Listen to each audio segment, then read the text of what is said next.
We are live. MLB Strategy Show, Thursday, September 3rd. Part of me wants to just unplug my mic right now and totally sandbag Adam, but I'm not going to do that. That would just be ultra mean. I wanted to say we have a 4-game slate to talk about, but we don't, because it's 6 on DraftKings and 4 on FanDuel. So we're going to be talking about 2 separate slates. But either way, we're about to dive into baseball. I am Josh Engleman. I'm joined by Adam Scherer. Adam, what's up?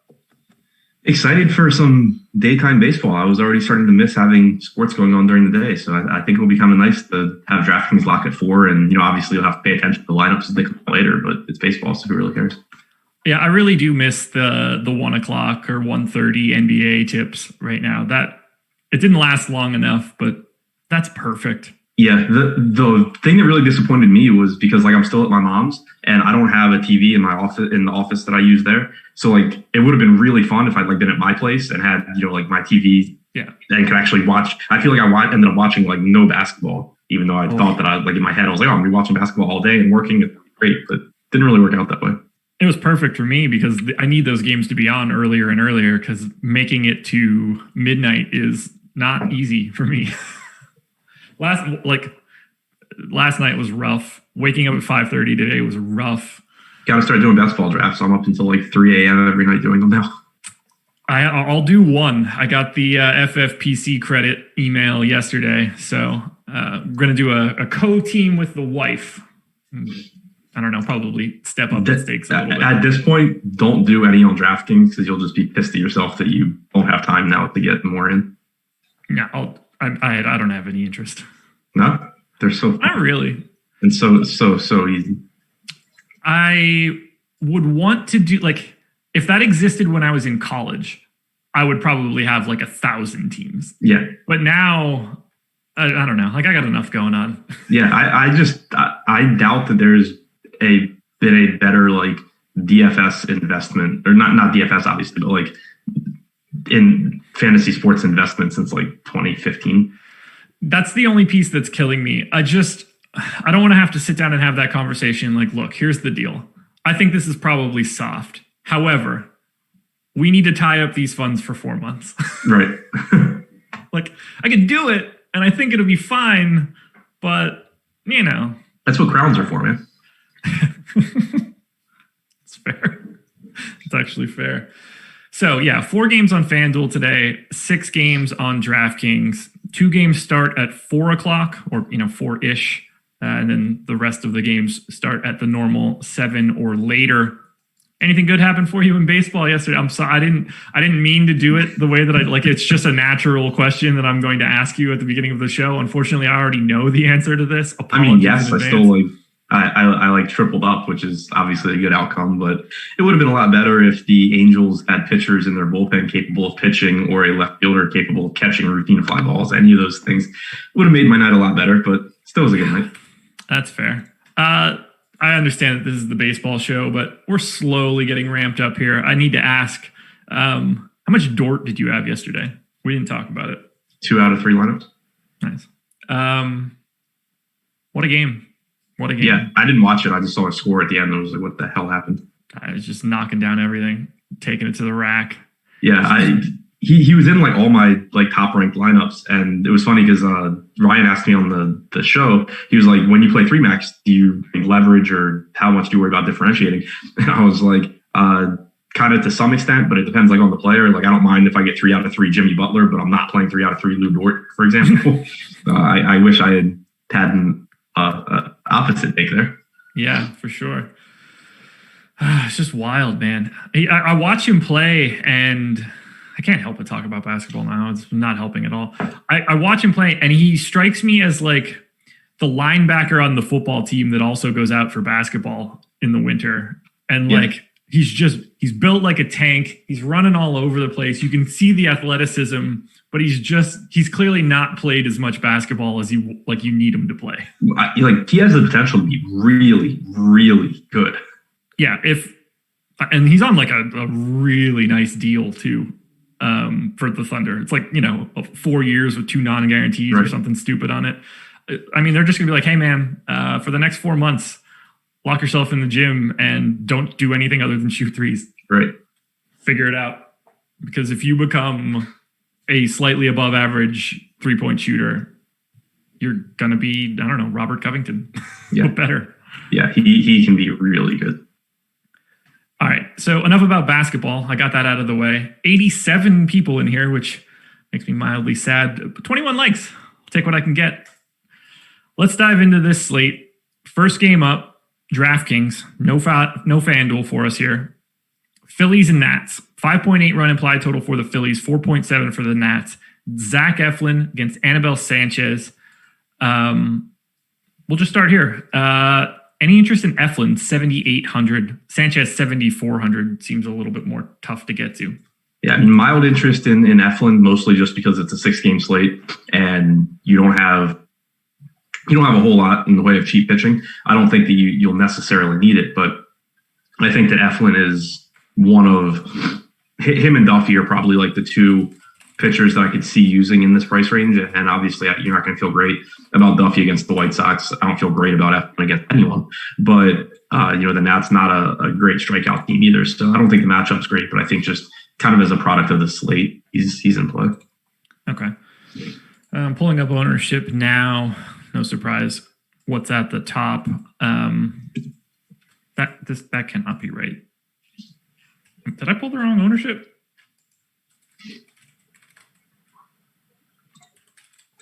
I'm pulling it up now too, so I'll let you know. So, unowned? Eflin? Yeah. Wouldn't shock me. I mean, it's not like I expected that. Like, you meant literally? Wow, like really unowned. Yeah.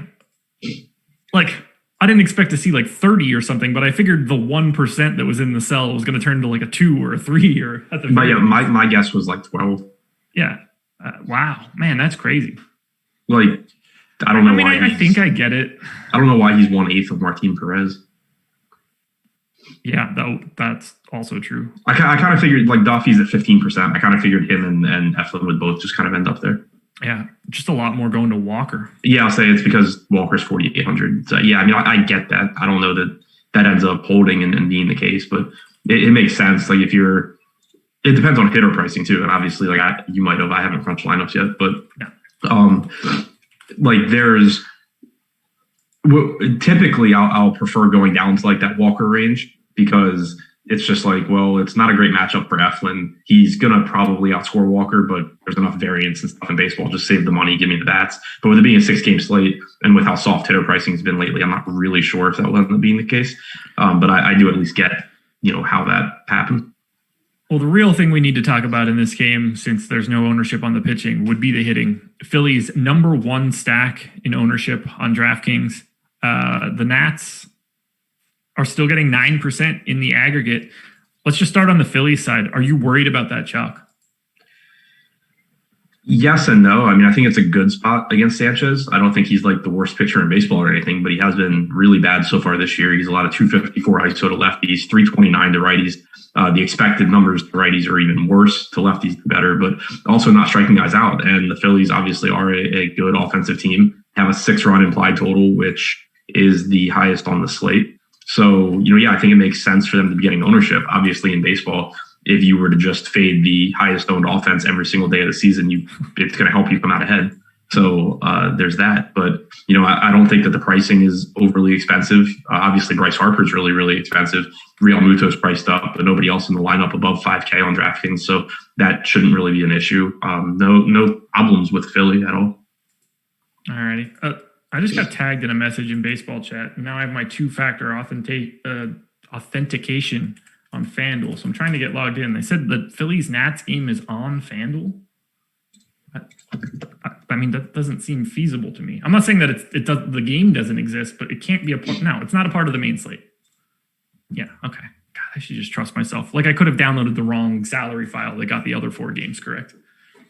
Cubs fan, I understand that the game is literally on the site. It is not a part of the main slate, however. Tripping me up, man. It's lack of sleep, man. It's lack of sleep. I was able to log into FanDuel quickly because I don't keep enough money on that site to bother with 2-factor identification. I'm just weird like that, though, too. But also, yeah, I don't want people logging in. Phillies, 14% odds of being the top stack on DraftKings, 21% ownership share. Does that give you more pause? Yeah, of course. And obviously, whenever the slate's shorter, you can be okay with a little bit higher ownership, aggregate ownership. But still, if there's 12 teams on the slate and 20% of the ownership is going to one of them, it's going to just be easier to win tournaments by not having that team. It's just, we talk about it a lot, but whenever, like at that kind of ownership, even if the top stack percentage was even higher, you're just running into the problem of so many raw teams having the same stack, and you basically just running a race against 10,000 people to try and get first place if they're the highest scoring team. So it's whenever teams start getting up to around 20%, it starts getting tough to really get there, at least as a main stack, because it's just so hard to get first place that way. Nats at 9% in the aggregate pretty much matches their top stack odds. I actually like them a little bit more than where that ownership is coming in. I really like getting any teams really in Philly, just given the hitter's park nature of it. And I'm not all that concerned with Zach Eflin on the opposite side. Are the Nats a spot you're looking to go to here? 4.7 run implied total is obviously solid. Yeah, kind of dependent on the lineup they run out, but I like their projected lineup here against Eflin because going back to last year, he's done a really, really good job of limiting power to righties, but he's really struggled with lefties. 258 ISO allowed to lefties since last year, 349 so far this year, 198 expected ISO to lefties this year, 228 since last year. The strikeouts are way up against lefties this year, but the power numbers are still there. And obviously you have Soto, who's great, but you're probably going to have Cabrera, Eric Dames, Adam Eaton, Luis Garcia, all from the left side. Obviously, Howie Kendrick and Trey Turner are both just good hitters, so high upside hitters, so that they're fine too. I think that if they run out their normal lineup, it sets up pretty well against them. Yeah, I'm surprised to see Kendrick at 4%. I like that at 3,900. Plenty of first base options too to rotate through if you're trying to play the Nats on DraftKings. 3 separate guys have first base eligibility. Good stuff. I think we're probably. I guess that makes it a little tougher because Cabrera has first and third, but Kendrick and Eric Dames both only first base.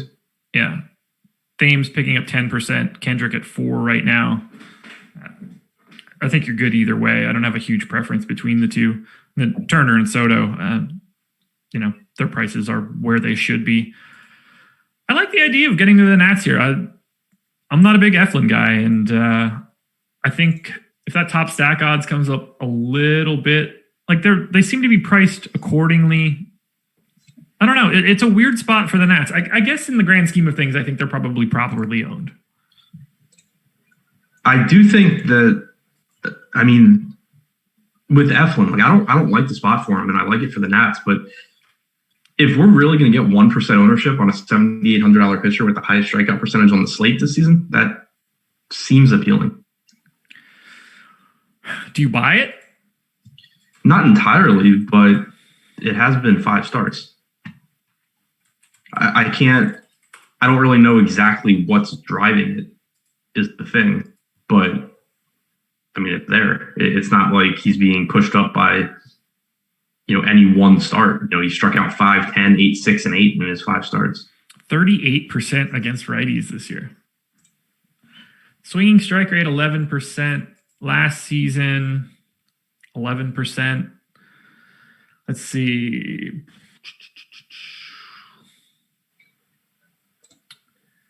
Velocity on the fastball, like 93. This year, 93. Yeah, I don't know. It's curious, right? Yeah, like everything looks great for him against righties right now. And lefties and against lefties too. He struck out 28% of lefties compared to last year was 19%. But the really weird thing is normally if you see something like that, you look and you can pretty quickly figure it out and be like, oh, he's throwing his slider more, he's throwing his changeup more, or his curveball more, whatever. He's throwing his sinker more, which is a pitch that doesn't get swings and misses for basically anybody in baseball. And almost always when that's the case, it's the other way around. And it's like, why did this guy's strikeout percentage drop off like Zach Wheeler? So it's really weird. Like I can't figure out what the reasoning is. I don't know if maybe there's some kind of mechanical change and it's just harder to pitches now or what? Or, maybe it is. Maybe? What'd you say? Any movement to his release point or something? I don't know. Possible. I'll pull up. Brooks, 12% swinging strike rate on his sinker. That's only really it's the highest of all of his pitches other than a curveball, which he's only thrown 22 times to righties. I'm pulling up. And strikeout rate generally stabilizes pretty quickly, so that's why. Right. That's why I'm kind of like I don't immediately see what is driving it, but I do buy into it, at least to some extent. Maybe he doesn't strike out 33% of hitters for the next year, but he probably also is better at getting strikeouts now than he was last year. Yeah, it was 18 against lefties last year, 19 against righties. He's, by all accounts, turned into a different pitcher. Craziness. Release point, horizontal release point looks, again, at first glance, but looks about the same year over year.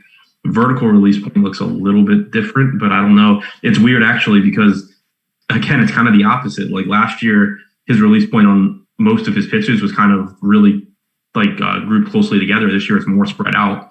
So that actually would, if anything, go to the opposite point that I was making about it maybe being more difficult to pick up pitches. Yeah. I really don't know what's driving it. Maybe if I spend more time on it throughout the day, I can figure it out. But I don't know what's driving it. But the ultimate point is that strikeouts do stabilize quickly, and it's very unlikely that he's as good at getting strikeouts as he has been this year, but it's also very likely that he has improved. I'm trying to see, is there a bigger gap in pitch speed between his breaking stuff and his fastball, but it all seems... his matchups have been pretty good for strikeouts. He's faced the Yankees, the Orioles, the Red Sox, and Atlanta twice, but it's not like he's faced the Rangers 5 times. But even still, that doesn't turn you into... Right. It doesn't take you from 19 to 35, right? No matter what the matchup is, unless he's facing a little league team. Right, and like I said, it's not like it's distributed either, where it's 13-4, 13-4-4, strikeouts. He's getting strikeouts every game. Yeah. Yeah, look, here's the deal. If he really ends up being 1% owned, he's worth the flyer at the 2020 rates by default. Whether you believe in it or not, it's worth taking that shot because there's no ownership to stop you for it. Right. All right. Favorite Phillies bat, favorite Nats bat? I feel like it's cheating to say Bryce Harper and Juan Soto. Is it? But I'll go ahead and say Bryce Harper and Juan Soto. So Jay Bruce at 3K is a joke. Also true. 30% owned. You're going to get a lot of cash options from the Philadelphia Phillies today. Let's keep it moving. Mets and Yankees. There was not a line up before we started this game. I'm going to double check right now to see if it has been updated or not. I don't know if you see anything right now. What was your question? Have you seen a line for this game? I have not seen one yet for Yankees, Mets, or Padres, Angels. I'm refreshing stuff now, but I haven't. All right. Yankees, Mets. Fangraphs has it basically even, so I'm just going to go with that sort of. Yeah, Pinnacle has it even with a 9.5 total. Really? You see that at that particular sports book, which shall not be named? Yes. Interesting. It's not showing up at a different place for me. Yeah, minus 105 Mets, minus 103 Yankees. Oh, I just typed in baseball odds into my toolbar, and it immediately went to the old link that I had for pulling all the Korean baseball stuff because that's how often I went to it for that stretch. Okay, yeah, so both of those lines are there. That's been super weird. Let me just add these in here so I can get the proper data. All right, 103, 105, 9.4. And then 139, 128, 86. Bingo. Okay, so we're talking about a coin flip here. Yankees and Mets. The G-Man going for the Mets. J.A. Happ going for the Yankees. Two more pitchers with zero ownership. You going to either one of them? I wouldn't think so. Gesellman just not likely to go deep enough into the game to really matter. If you want to take a flyer on a cheap guy, why not just go to Taijuan Walker? Happ would be the one that is a little more interesting just because, he did throw 90 pitches last time out and he's an actual starting pitcher, but he's priced up enough where I don't really see getting there. The Mets aren't an offense that I really love taking pitchers against, but his price point too, he's really close to Dylan Cease, who's clearly in a better spot. He's more expensive than Clevenger, who isn't in a great spot, but is Mike Clevenger. He's more expensive than Heaney, who same thing as Clevenger. So, I see why the ownership would be really low. And that would be the argument that you make. Like, if you're going to have a lot of teams built that use like 2 out of Kershaw, Cease, Clevenger, Heaney. And so you can get that same construction and just say, yeah, whatever, I'm playing J.A. Happ instead. And if J.A. Happ beats those pitchers, which is going to happen probably more than his ownership suggests, then you're in a good spot. But, outside of those considerations, there's nothing that makes me say like, oh, I want J.A. Happ.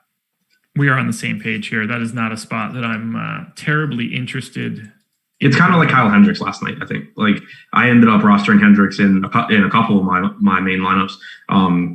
But it was just, I didn't really like Hendricks that much, like compared to the pitchers around him. But it was just like, oh, I can roster this team that I really like. And instead of playing the 30% owned pitcher in Lamet, I can just play Hendricks instead. And now I'm different. So like, that's kind of how I feel about Happ here.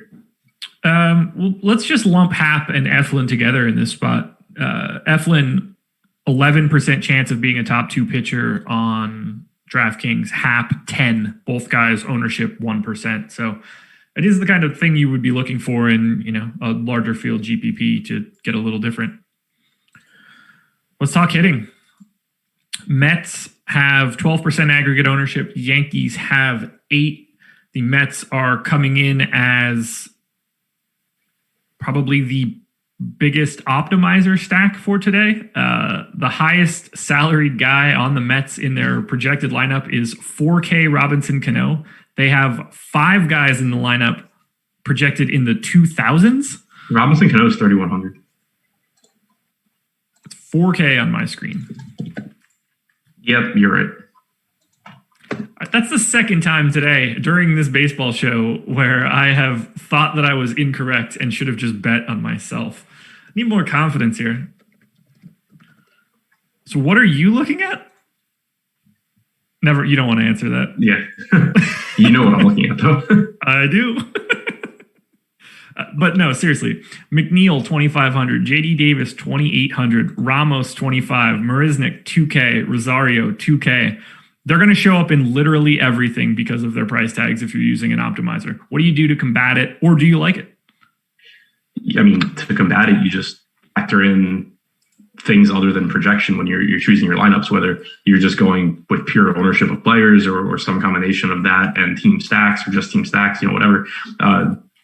Obviously just important to be factoring things in other than just how a team projects. Because like you said, I don't know what's going on with the pricing here. Like J.A. Happ isn't bad, but they're priced to face 1999 Pedro Martinez or something. So it's the spot where, obviously they're going to show up and they should. Like Shady Davis towards the top of this order in a good spot, for power. Same goes for Pete Alonso, who probably batting 6th. Wilson Ramos gives you a ton of upside at catcher. These guys just should not be priced how they are. No, it's craziness. Yeah, we have them top stack odds for the Mets, 6%. That's a relatively pedestrian number on a 6-game slate. The odds of them being the top value stack, 29%. They're just going to show up in every optimizer. So you need to be really cognizant about the way that those lineups get generated and what's coming with them. Otherwise, you are going to be just hanging out with a lot of other people. Jeff McNeil, JD Davis, looking like two, I don't want to say high-end cash options, but yeah, probably high-end cash options for a day like today. God, that is just so much. How does that even happen? Did I accidentally, are they accidentally importing FanDuel salaries? Right. I mean, their pricing was really bad yesterday too, but there was nothing I don't think quite as egregious as that. You never see 5 guys sub 3K on DK. Interesting stuff. Yeah. Do you like any of the bats from the Mets? Even with McNeil and Davis, I assume are going to be pretty tough for you to get to in GPPs outside of full stacks. Yeah, I mean, I like the right-handed power. Since last year, 227 ISO allowed by Happ to righties. So I like Avis. I like Alonso. I like Ramos. Yeah. I mean, I would say Alonso is probably my favorite play from the Mets. 3K, 7% ownership. Like, this seems like a pretty decent spot to get cheap if you need to. Yankees tied for fourth in the top stack odds, slightly higher than where their current ownership is, which is a little surprising because they are the second best value stack. Are the Yankees just the place you go if you want to not have the Mets? Yeah, I think so. I mean, I don't know what's going on with their pricing either. Like, obviously, bullpen games or close to it are not really that appealing to stack against. And you see it in only a 4.5 implied run total for the Yankees. Also, a watered down lineup without Judge. Obviously, they're dealing with injuries, but it's still a good lineup, and they're just free. It's just craziness. The one thing that's nice is that ownership ends up being spread out just because everybody is so cheap. Like, you saw it yesterday. I think the Cubs game was like one of the first games me and Lofty did. And it was just like, oh, the Cubs are going to be super popular because their whole team is like 3,400 or less. And then 4 games later, it was just like, oh, I've said that about 5 straight teams. So I guess they're not all going to be really popular. I think these are the two there's Mets, Yankees, Blue Jays seem to be the clear. These guys are way too cheap stacks given our top stack odds right now. Would you rather have the Mets or the Yankees? Mets. If ownership were equal, but given current ownership projections, then the Yankees. Yeah, I think the Yankees are going to end up a little underrepresented because of the Mets. It'll be interesting to keep an eye on that. What specific Yankees bats stand out for you?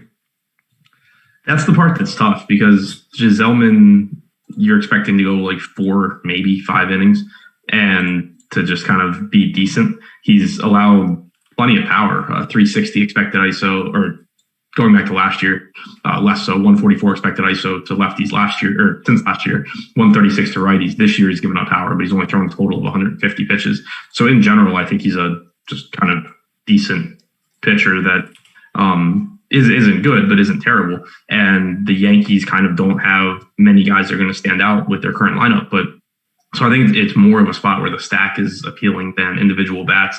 But if I had to go to individual bats, I would say Aaron Hicks and Clint Frazier probably in the middle of this lineup.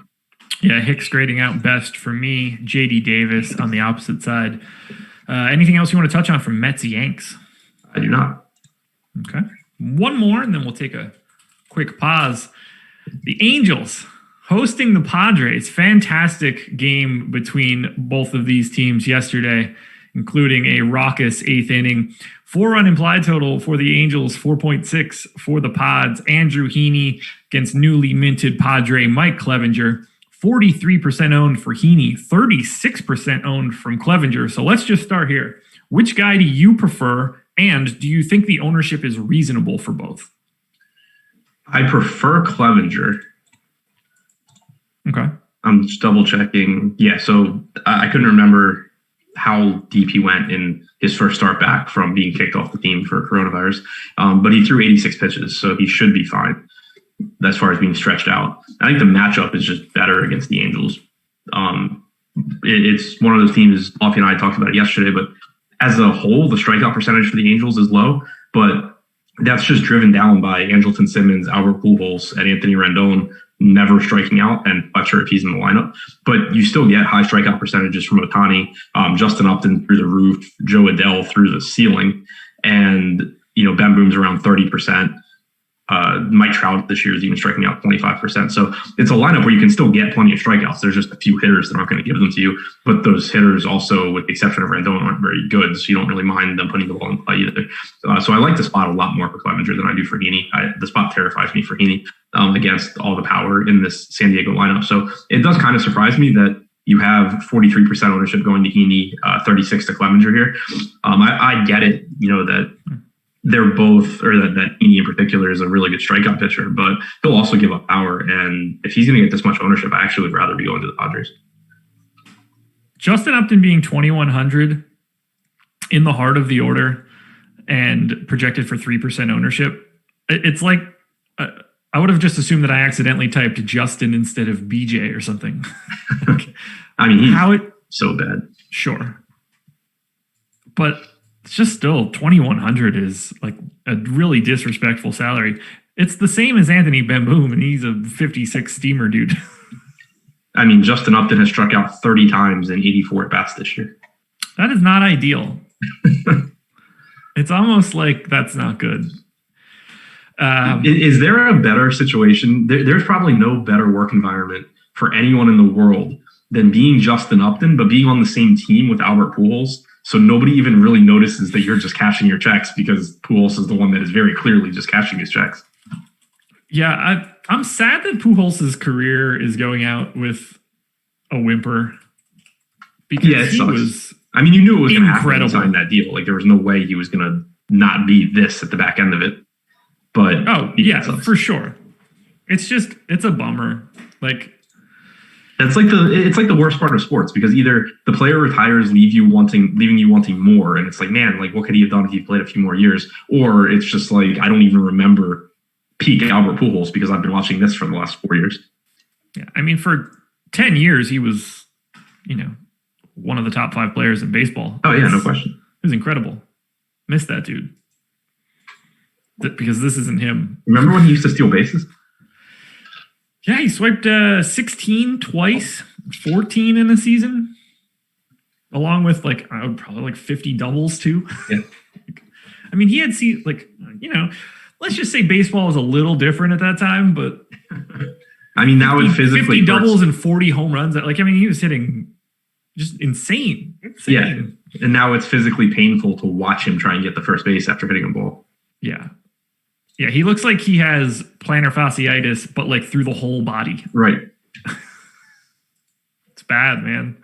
It's bad. So Angels are the second lowest top stack odds for us right now. There's no ownership coming in. I don't know. Like, seems like a decent day to play Mike Trout. It usually is. Yeah. Well, I mean, like, the days that you can get them fully unowned are probably the days where I'm a little bit more interested, but this is just kind of gross, and I think Clevenger's good. So let's go to that opposite side where Tatis and Machado are picking up some love. 25% owned for Tatis, 19% owned for Machado. Thoughts? I think it makes sense. I mean, I'm not quite as concerned about their ownership either, because you're getting so much ownership going to Heaney right now that at least you're still getting a benefit there. Obviously I would prefer it if they were 5% owned that Heaney was 45%, but even how it is, like, you're still at least leveraging against the field by rostering them. And then you can just be contrarian with either whatever stack you're playing or by going to the rest of the Padres that aren't those two. So I still think it'll be pretty easy to get to those guys and make a unique lineup. But Heaney, he's a strikeout guy that also gives up home runs. This year, or since last year, he's allowed a 217 expected ISO to righties. This year, he's at 266. He strikes guys out and gives up bombs, and that's obviously it makes him a good pitcher to roster normally, but it also makes it so you can go to hitters against him, especially when he's popular, because the range of outcomes is so volatile for him. Like, we have the Padres tied for 4th in top stack odds and being a positive play relative to their ownership share, but it's deceiving because all of their own, like, they have a sum of 55% ownership. 44% of that is just Tatis and Machado. So from a top stack odds, they are massively higher than what a true stack ownership share is for the Padres. So the righty power against Heaney, Tatis, Machado, Profar, I don't know. They're not the best at the bottom in terms of power, but prices aren't all that awful. Top value odds are reasonable for the slate. I don't mind getting to full Padres stacks against Heaney. I like Heaney, but yeah, given that ownership, like, it just seems like a pretty easy spot to go to. Yeah, and so there's one value play in here too that I assume will be low owned because he's probably going to be hitting to the bottom of the order. But Jorge Mateo is essentially minimum priced. He's played 11 major league games, but he has 80 grade speed, which you don't see very often. Stole a ton of bases throughout the minors. Steamer projects him for a 128 ISO, but his scouting grades are actually solid in the power department as well. 214 ISO at AAA last year, 226 at AA in 2017. So at least some potential for power, but the stolen bases are there. So, it's a cheap guy that probably will be lower owned than some of the other cheap guys on the slate, and you can use that to differentiate your stats. Yeah, and as of right now, it doesn't look like it looks like Greg Allen is supposed to be the number 9 hitter for the Padres. He does not have a salary on DraftKings, so there is that. Yeah, I like the idea of getting some hedge to Heaney, and I totally understand why the ownership is coming into both of these guys. They're two good pitchers, especially on a 6-gamer. Anything else you want to touch on here, Angels Pods? Nope, I like the Padres. There you go. And I like Clevenger. Obviously, Clevenger's like his strikeout percentage is down this year, but I just don't really buy into it. It's kind of the same thing. It's like the opposite of what we talked about with Eflin, where maybe he's not quite as good at getting strikeouts because it does stabilize pretty quickly, but at the same time, you have such a long track record of Clevenger being great at getting strikeouts that at the very least, I still think he's an above average strikeout pitcher. 212 concurrent viewers, 54 likes. I like the ratio, but I'm going to ask for more. I like 3 digits on my likes, so hit that thumbs up. It helps a ton. Subscribe to the channel, notification bell, all that jazz. We got some free content today. If you want to play NBA, we got a 2-gamer tonight, NBA projections from Alex Awesemo Baker, free today if you go to the website. NHL ownership projections, free today. You're watching a baseball show, MLB player rankings, free today. And if you want to play some golf, PGA locks tomorrow, then normally on a Thursday, but today is not golf. It starts tomorrow. PGA player rankings, also free today. So head to awesemo.com or check out what Nightbot is dropping into chat, because Nightbot seems to be the most active piece of our chat today. Not mad about it. Nightbot doesn't have terrible takes, so it's good. It's just Nightbot and EMAC talking back and forth right now. So let's keep this bad boy moving. Red Sox and Blue Jays. Red Sox 5.1 run implied total. Blue Jays 5.5. Martin Perez against Taijuan Walker. Walker picking up 26% ownership on DK, 9% for Perez. Neither guy picking up too much love on FanDuel. So now we are looping the FanDuel slate in as well. I guess we didn't do that on the last game and I didn't really realize it, but it's all sort of the same scenario. Wow, the Blue Jays are getting so much ownership on, all sites. Let's just start with the pitching for now. Thoughts on Walker at 4,800, 26% ownership. I don't know how he's 4,800. It makes no sense. Agreed. The question is, do you need that salary savings? But even in terms of raw points, he's fine. Oh, yeah, I don't disagree there. I mean, look, I haven't done a full deep dive and adjusted any rates or anything for the slate, but just off the bat, I have Walker with more fantasy points projected than J.A. Happ. Right. Yeah, it's just a really weird price. It's dumb. I don't even know what to say about it. Normally when you get someone that's 4,800, you're saying oh, well, if you get the 12 points on this slate, it's useful because you were able to stack, cores or something. And then, but obviously you don't have an offense like that on the slate you have to pay up for. So normally it's just, you say, oh, well, you don't need it. But the raw points are there. I don't have projections in front of me, but I'm guessing that he projects similarly to Dylan Cease, who I like, but I assume they're. I have Cease a little bit ahead of him than that. Like I said, I have him a full point ahead of J.A. Happ. Right. Yeah. And I know in Alex's pitcher tool, Walker's in the middle of the pack for top 2 percentage. Yeah. Kershaw's at 35. Heaney and Clevenger in the 20s. Walker's at 16, but he's got a 45% chance of being a top 2 value. Right.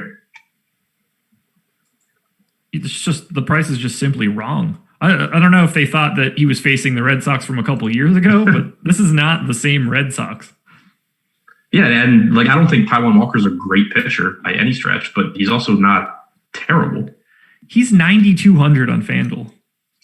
I think we should probably just settle somewhere in the middle. Yeah, that's an understatement. Any Martin Perez for you coming back against the Jays? It just seems completely unnecessary. What are you trying to gain at that point? Because we already have pitchers, at least with the way ownership projection is right now, we already have pitchers that you can use to be contrarian. We talked about Zach Eflin being a guy that you can just say, screw it, he's low owned, I'll play him. You can do the same thing with J.A. Happ. So why are you doing it with Perez, who doesn't have the same upside as those two, is in a tough spot against a Toronto lineup with nothing but right-handed power, basically. If I'm going the low-owned pitcher route and good, I would rather do it with other guys. You and me both.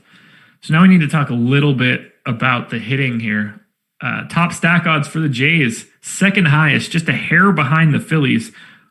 They're projecting as a little bit over-owned, but they're also like twice as likely to be the top value in comparison. I really like some of the right-handed power here. I like Grichuk permanently, but he's 32% owned. So a lot of cash options for the Jays. How do you want to manage them in a GPP scenario? Yeah, Grichuk clearly a top cash option. I'm also not going to lie, I did not realize until right now that the Jays had picked up Jonathan Villar. I really like that addition to their lineup. So because he's a former Oriole? I mean, power and speed. I don't disagree with you. I'm just, your Orioles homerism is shining through. He was good with the Orioles too. He netted, I think, absolutely nothing in the trade, but he was good. What a high bar. No, I mean actually good, not good like for an Orioles player. Oh, not relatively good? No. Okay, gotcha. So I like his addition there. Obviously, from a DFS standpoint, it's nice having him to fill in for Bo Bichette while he's injured, as opposed to whatever they were running out there, Espanza, with Bichette out. So I do like him being there. I think it makes the stack better. Plus, you have second base and shortstop eligibility for him. So with the exception of Tellez and Guerrero, this is a team that I think is really easy to stack because you have so much flexibility with VR, with Biggio, both having multi-position eligibility, Travis Shaw as well. So should be pretty easy to stack. A high implied run total here as well. I don't think Perez is terrible, but I'm certainly not opposed to stacking against them. The only thing that I would keep in mind is, again, you're getting so much ownership right now going to Toronto. Yeah, this seems like a good spot that if you're going to the Blue Jays, you're going to need to make sure probably like one of your pitchers are not in that huge Heaney, Clevenger, Kershaw group. Yeah. Favorite Blue Jays bat? Grichuk. Yeah, same. What a weird team for steamer projections. Just looking at the weighted runs created plus, I'm reading them off in numerical order, but 90, 93, 95, 96, 97, 97, 100, 100. 8 of the 9 guys in the lineup are all between 90 and 100 in their weighted runs created plus. Like, that's a pretty narrow band. Meanwhile, you go to some of these other teams and it's like 64, 66, 74. Like, oh God, they suck. And a lot of power too, though. So from a DFS standpoint, they're kind of, for lack of a better phrase, like better than the sum of their parts because they have a bunch of just average hitters, but guys that just all have power. Yeah, if I started reading off their ISOs, it's the same story. Just, it's 191, 193, 197, 198, a couple in the 200s. It's a good spot for the Jays. I don't mind picking off a couple bats from the Red Sox, though. Clearly Devers and JD Martinez are always going to look solid. Especially, right, JD today, 5% owned. No issue going there, especially with Walker picking up a lot of love. Becomes a little bit helpful from a leverage perspective. I was going to say that would be the main argument in favor of the Red Sox for me is that Walker is going to get ownership and deservedly so at that salary. But it's not like he's a great pitcher, and you have at least Devers, Martinez, and Bogarts is a nice like 3-man, and then you just can fit in whatever else Verdugo and Vasquez or whoever else fits, and kind of just hope that you run into one. But at least there's 3 good hitters here. Yeah, I was going to say, if Verdugo's in the leadoff spot, I think that still looks pretty solid. Yep. There's a lot to like in this game. Boston is 8% own the top stack, or 8% top stack odds, 7% aggregate ownership. I think that all looks pretty right. And probably a little bit of additional value just because of Walker's ownership. Agreed. Anything else you want to touch on here? No. Royals and White Sox, 4.5 run implied total for the Royals, 5.1 for the Sox. Danny Duffy and Dylan Cease. These guys are picking up similar ownership. 15% for Duffy, 20 for Cease. Cease 9,500, albeit. 8% for Duffy on FanDuel, 17 for Cease on FanDuel. Who do you prefer relative to a DFS? Obviously, different salary tiers. Yeah, I think I prefer Cease. I can definitely make arguments for both pitchers. The reason I say Cease, though, is that there's so much hitting value that I'm not too concerned about pricing on pitchers. And I think, obviously, the matchup is better for Cease as for Duffy. But also the ownership is nice in the context of, like, the other pitchers priced around them. Obviously, like you said, they're pretty close, Duffy and Cease. But with Cease being more expensive, you're going to get, like, a lot of the builds where you would get to Cease, the field's ownership is going to be going to Heaney or Clevenger and Kershaw, all those guys. So Cease being a little bit lower owned relative to the guys around him makes him appealing to me. Again, he's young, he's got all kinds of talent. He doesn't really have very good control, and starts can go south really quickly. But he does have strikeout upside. He has good stuff. He's only struck out about 18% of hitters this year with almost a 12% walk percentage. So not what you want to see there, but stuff wise, he's great. He's definitely overpriced from a medium projection standpoint and relative to the pitchers around him. But just from a raw upside point, I think that the ownership's a little lower than it should be. That sounds good to me. Duffy or Walker for you? Walker. Okay. The thing with Duffy, I still just don't completely trust that he's keep doing what he's been doing. But at the same time, you're talking about a cheap pitcher that's coming in with the third highest strikeout percentage behind Eflin and Kershaw this year. He's still giving up a ton of power, which is concerning when you go up against this White Sox team that has probably 9 right-handed hitters. For the season, Duffy has struck out 27.6% of righties. He's also allowed a 235 ISO. So it's a really, really big boom or bust spot. And he clearly has a ceiling, but I think more often than not, you're going to get something where he strikes out a handful of guys, but also gives up a few home runs. And the White Sox as an offense are also going under-owned right now. So all things considered, I prefer the White Sox to Duffy. And, as bringing it back to Walker, I think that at that salary, I would be getting more Walker. The key piece of this entire game that we need to talk to is not on the pitching side. The Chicago White Sox have the third highest top stack odds, 11.2%. Ownership share, 5.5%. It's going to be really tough for them to be the top value because these guys are crazy expensive, but you're buying exactly what you want in DFS, the potential for home runs. And this team has it in spades. This is the best stack of the day, according to Alex right now, relative to the ownership. How do you feel about the White Sox against Duffy? Yeah, I love it because, like I was just saying, Duffy can go out there and just strike a bunch of guys out and be, but he still gives up power, and you're just not getting ownership going to the White Sox because they are so expensive. And so you're contrarian, you're getting arguably the highest upside stack on the slate. Like, it's probably them or the Padres and or the Dodgers. Like, it's probably one of those three teams. And you're just getting so much power from Tim Anderson, from Jimenez, from Grandal, from either of the first basemen. Obviously, you prefer Moncada from the left side, but he's still a good hitter. Luis Robert's a good hitter. Like, there's so much power. Basically, 1 through 7 in this lineup just have massive amounts of power. So I really like the White Sox, especially assuming that the ownership isn't going to be there because of the Dodgers. Yeah, it seems really like the White Sox plus Walker pairing seems fantastic. You get that savings to allow you to get to more of these expensive White Sox bats, and I don't think you'll have much problem filling out the rest of it. Before we keep talking about this game, I got to shout out Garth for the big super chat here. Said, got to support my guys. One lives where I'm from and one where I currently live. My favorite duo. Wish we could see a trio with Laffy. Keep it up, fellas. So, Garth, thanks, man. We really appreciate seeing those come in and appreciate the kind words. Do you have a favorite White Sox bat, or is it just sort of like all of them? It's kind of just all of them. I think that relative to each other, probably Jimenez, just because he's a little bit cheaper than like Anderson at the top. Like, Jimenez is basically the same price as Robert, but Jimenez is probably hitting second and Robert's probably hitting seventh. Somebody called him Lou Bob in chat yesterday, so that's the new name. I love it.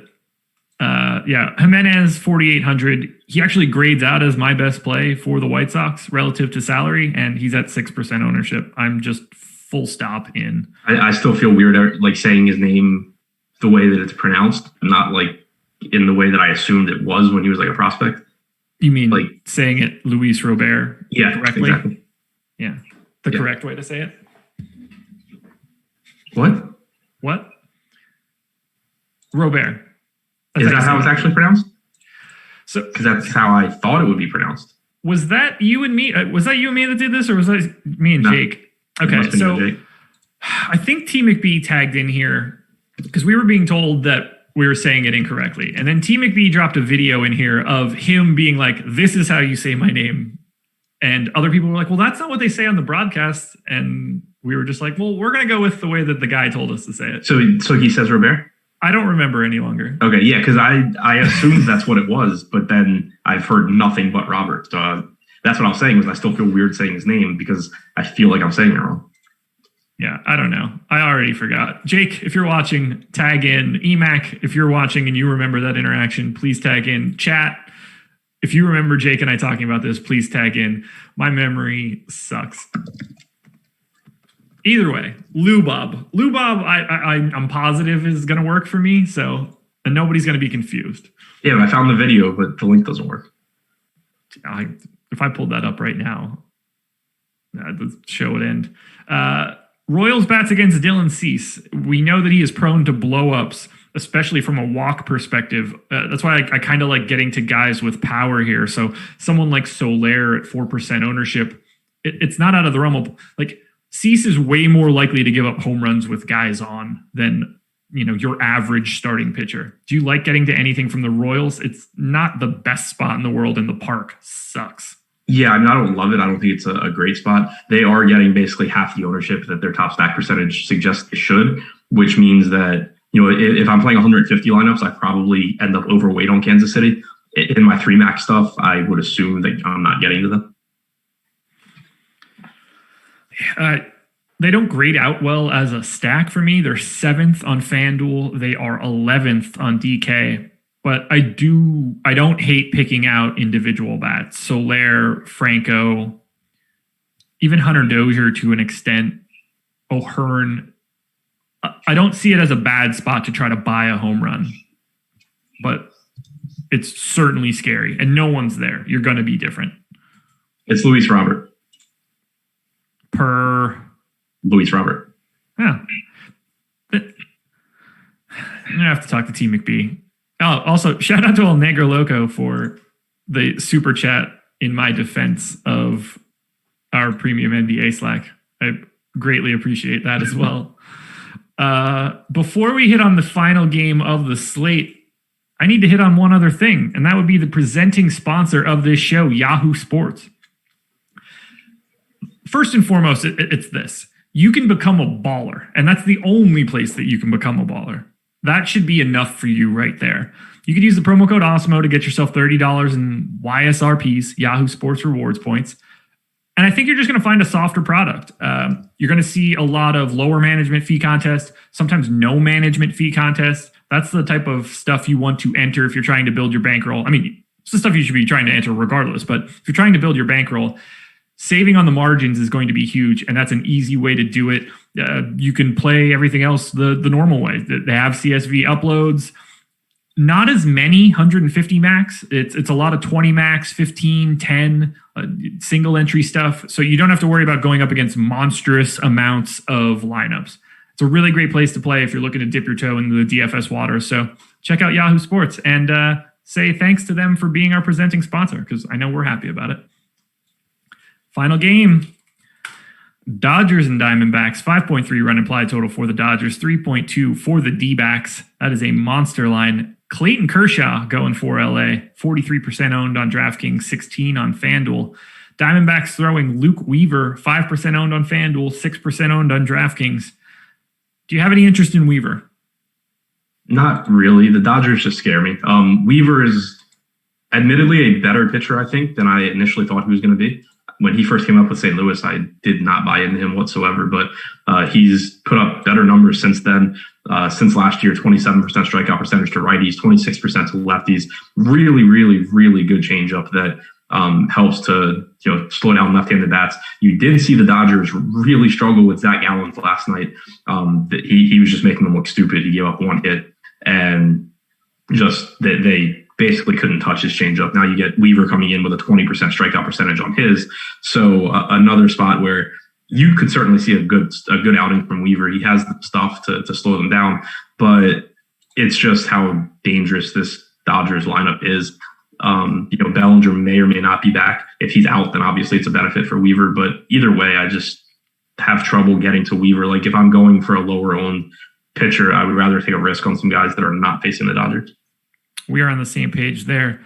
What do you do with Clayton Kershaw? 10-3 on DraftKings, 43% owned, which is the highest mark of the slate.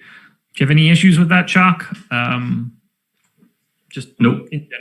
Yeah. I mean, I think he's better than Heaney. He's better than Clevenger. He's better than like all these other guys. So I'm fine either going Kershaw plus one of the other popular pitchers and having a different stack, or just going Kershaw plus a lower owned pitcher and playing whatever bats I want. Kershaw is the guy. Like, there's not a big enough price difference, I don't think.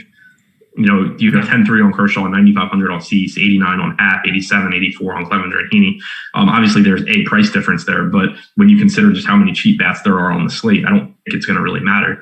Not to mention, if you just go Walker plus Kershaw, you still can get whatever bat you want. So there's no real reason for me to think that I'm getting away from Kershaw here, especially not in like my 3 max type stuff. I think that I'll be taking different stands. Yeah, I have him as the highest projected pitcher by quite a bit. That should be not shocking at all. He has the highest odds of being a top 2 pitcher on DraftKings. That should not be a shock at all. I see no reason to treat this as anything other than Clayton Kershaw is clearly the best pitcher on the slate. I don't really have too much to add to that. Go ahead. Yeah, I would say like the only negative, I guess, is that I do think the Diamondbacks offense is decent. And they have a lot of right-handed bats that have some power. Like if Kershaw doesn't have his best stuff, he can get in trouble here. But obviously you're assuming that he's going to have his normal stuff and that'll be fine. It's just, it's not like it's a cakewalk matchup, but I don't really think any of these pitchers have like great matchups either. So I'm not as concerned about that. Yeah, the big piece for me, and these could be refreshed by like a 10th of a run or something, but 3.2 run implied total for the Diamondbacks, lowest on the slate. Next closest is the Angels at 4. That's just a gigantic gap between 2 separate teams. Do you pick off any Diamondbacks bats, or is that just a place where you won't be? Like, this isn't a spot where you're trying to get hedge stacks, is it? No, I doubt I'll be there. When I'm playing large field, obviously I'm not expecting to get the Diamondbacks in 3 max, but even in large field stuff, I prefer to, if I'm looking to roster stacks that are low probability just because the opposing pitcher is good or is highly owned. I prefer to look at it in terms of how highly owned I think the pitcher should be compared to how highly owned he is, not just pure he's popular, I'm going to take hitters against him. And I haven't run my numbers yet, but I fully expect that it's going to say Kershaw should get a ton of ownership. So it's not going to pop up like that he's really over-owned and push the Diamondbacks up for me.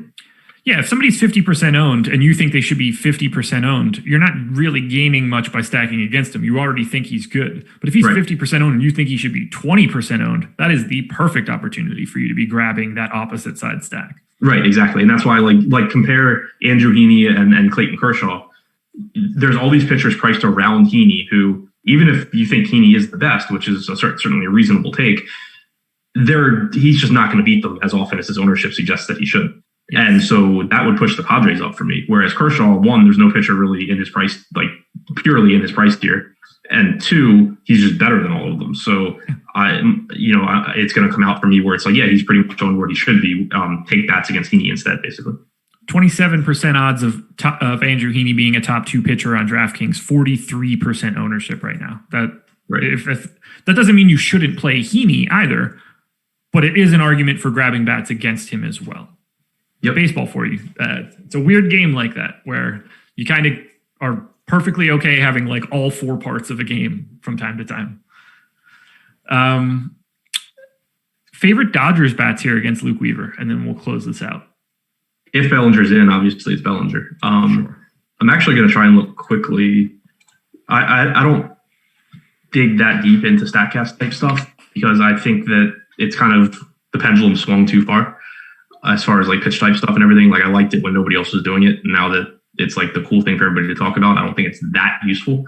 But for Weaver in particular, because he's throwing his changeup 35% to lefties and getting so many swings and misses, I'm trying to see if there's anyone that really stands out as far as having success there. So nothing really jumping out yet, but Muncy's kind of, like Muncy and Seager are both fine, but nothing really jumps out. Bellinger, 226 expected ISO, 371 expected WOBA, only a 15% swinging strike percentage, which is pretty good.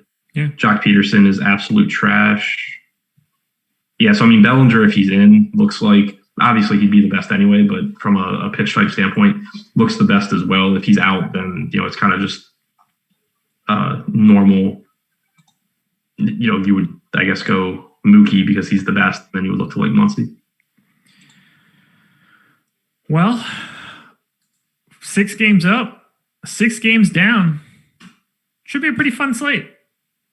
I like the idea of the 4 p.m. lock. I'm excited to prep my lineups for that. That should work out perfectly with basketball as well. Any final thoughts on this slate? I think it sets up to be like a fun slate as far as leveraging ownership and stuff, because it's a big enough slate where you have options, but it's a small enough slate where you're just going to get some ridiculous ownership in spots that it probably shouldn't be as it is. So I think it'll be a pretty fun slate from a tournament standpoint. And I just looked at myself staring into the camera at like the 15-second delay, and I looked like a serial killer. It was terrible. Guys, thank you for joining us. 230 people in here, 77 likes. If you haven't hit that thumbs up yet, please do it so that I can see that number become triple digits. It's like a condition I have where if it's not over 100, I have like real big problems for the rest of the day. We've got MLB Live Before Lock, NBA Live Before Lock, MMA Strategy Show tonight. Tons of content going on. Don't miss it. Subscribe to the channel, notification bell, follow us on Twitter. You guys know the drill. Jordan Klein, play that music. Thanks to Yahoo Sports. We're out.